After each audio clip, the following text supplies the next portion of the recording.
The journey through America's history reveals remarkable leaders who shaped its destiny.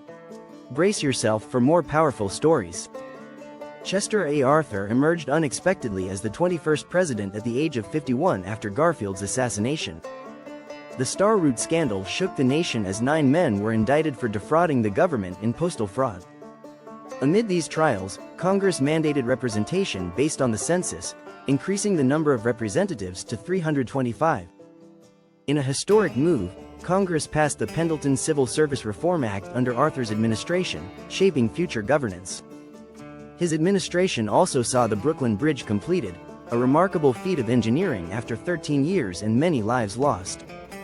Arthur's integrity surprised many. He stood for civil rights and was known for his sense of justice. As he approached the end of his presidency, Arthur chose to retire, longing for the simple life of a lawyer. Arthur embraced private life after his term but faced declining health, passing away only a year later. Grover Cleveland, a man of moral courage, first entered the White House as the 22nd president at age 47. His rise to the presidency was fueled by his notorious reputation for honesty during the Gilded Age. Cleveland faced early trials, including the death of his vice president Thomas Hendricks shortly after taking office. He signed the Presidential Succession Act, clarifying the line of authority. Cleveland passionately advocated for labor rights, emphasizing their importance to national prosperity in his messages. One of his most notable achievements was endorsing the acceptance of France's gift, the Statue of Liberty. As Cleveland served, the American Federation of Labor was formed, marking a significant development in labor rights. Following Cleveland, Benjamin Harrison stepped into the role of the 23rd president at age 55 with a rich background. The Latimer Massacre devastated communities. Over 20 workers were killed, showcasing the growing unrest among laborers.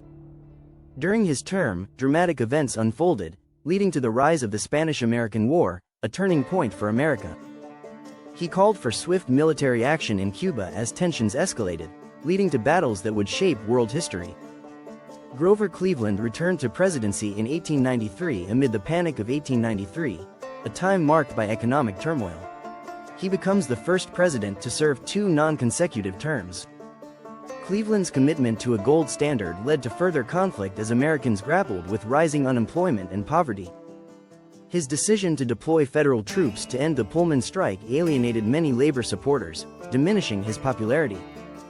William McKinley becomes the 25th President of the United States, the last president to have served in the Civil War.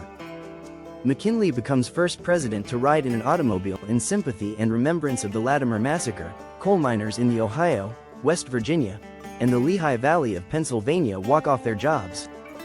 The battleship Maine explodes and sinks in Havana Harbor, killing 266 Americans. Press coverage reports event points to Spanish sabotage. "Remember the Maine" becomes a rally cry for Americans ready to go to war with Spain. Spain and the United States declare war on each other. The United States defeats Spanish troops at the Battle of Las Guasimas, the first major land battle of the Spanish-American War. After heavy fighting, American forces in Cuba take the Spanish garrisons at El Caney and San Juan Hill.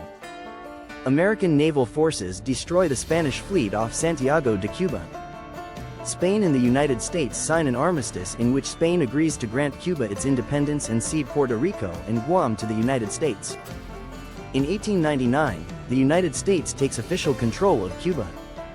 McKinley is re-elected President of the United States, with Spanish-American War hero and New York Governor Theodore Roosevelt as his new vice president.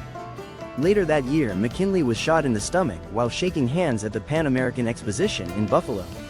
He died a week later.